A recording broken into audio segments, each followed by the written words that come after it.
बहुत सारे बच्चे इस चीज को लेकर परेशान रहते हैं कि सर हम कौन सी बुक से पढ़ें, हम कौन सी बुक से पढ़ लें जिससे हमारा जेई एडवांस क्लियर हो जाए, जेई मेंस क्लियर हो जाए, या फिर नीट क्लियर हो जाए।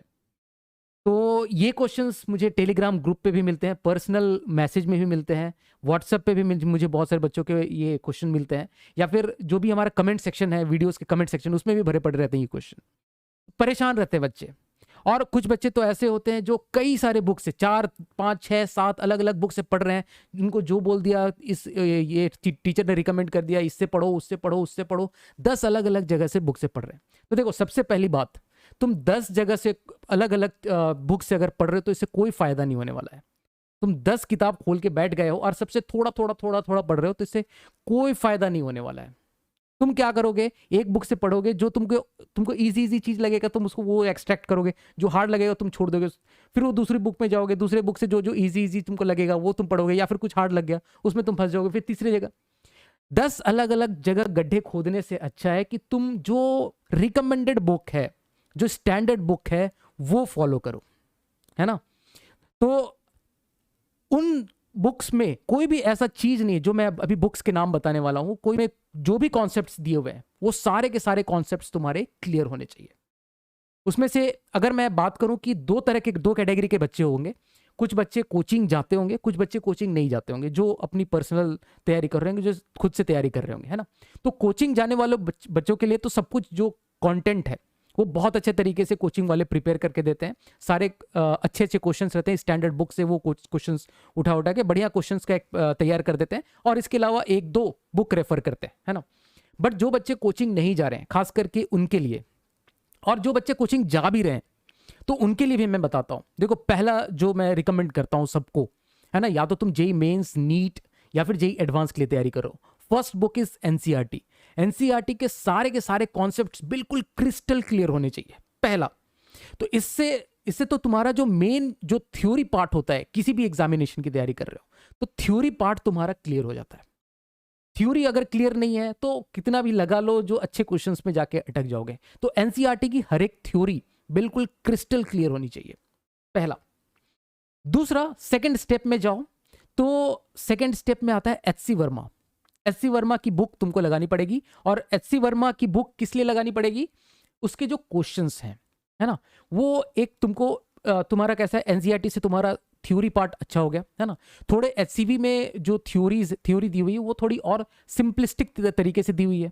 तो एचसी वर्मा की थ्योरी पढ़ोगे और उसके क्वेश्चंस लगाओगे, जो सॉल्व एग्जांपल्स है वो करते करते तुम्हारा प्रैक्टिस होगा, और जो पीछे के जो क्वेश्चंस दिए हुए हैं वो तुम पूरे पूरे तुमको लगाने हैं। तो उससे क्या हो, ऑब्जेक्टिव टाइप भी तुम्हारा क्लियर हो जाएगा, है ना, कॉन्सेप्ट्स उसमें क्लियर होंगे। और न्यूमेरिकल टाइप, उसमें तीनों कैटेगरी के रहते हैं।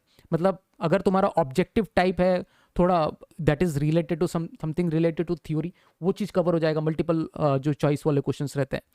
दूसरा, जो तुम्हारा प्रैक्टिस हो जाएगी कुछ इजी क्वेश्चंस के साथ, और कुछ मॉडरेट लेवल के क्वेश्चंस के साथ भी तुम्हारी प्रैक्टिस हो जाएगी।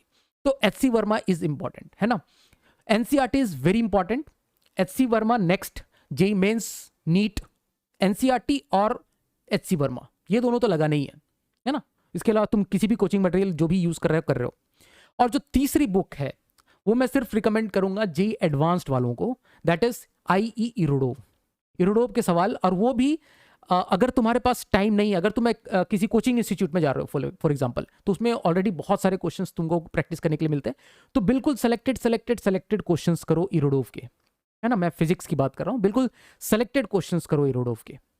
और अगर तुम नहीं जा रहे हो, किसी कोचिंग, कोई भी तुम्हारे पास कोचिंग मटेरियल नहीं है, तो तुम्हें यह चीज ध्यान रखना है कि जो सेलेक्टेड क्वेश्चंस है, बट उसमें से बहुत सारे इरोडोव में ऐसे क्वेश्चंस आएंगे जो कि आउट ऑफ कोर्स होंगे, जो कि तुम्हारा जो हायर मैथमेटिक्स, जो तुम इंजीनियरिंग मैथमेटिक्स यूज करके बन रहे हो, या फिर तुम्हारे लेवल पे वो कॉन्सेप्ट्स ना हो, तो वो सब सारे सेलेक्टेड, मैंने ऑलरेडी एक लिस्ट बनाई हुई है, जो अपने टेलीग्राम ग्रुप पे भी मैंने डाला हुआ है, और जो हमारे चैनल का जो कम्युनिटी पेज है वहां पर भी मैंने डाला हुआ है। तो वो सेलेक्टेड क्वेश्चंस करने हैं, वो सारे के सारे क्वेश्चंस जो कोचिंग जा रहे हैं उनके लिए, उसमें से भी सेलेक्टेड क्वेश्चंस करने हैं, है ना। बट जो कोचिंग नहीं जा रहे हैं उनके लिए जो मैंने एक सेलेक्टेड क्वेश्चंस का एक लिस्ट बनाया अपने कम्युनिटी चैनल और टेलीग्राम में भी वो डाला है, वो कंप्लीट करना है बस, है ना। इसके अलावा तुम फिजिक्स की अगर हम लोग बात करें तो इसके अलावा फिजिक्स में और कोई भी बुक की जरूरत नहीं है।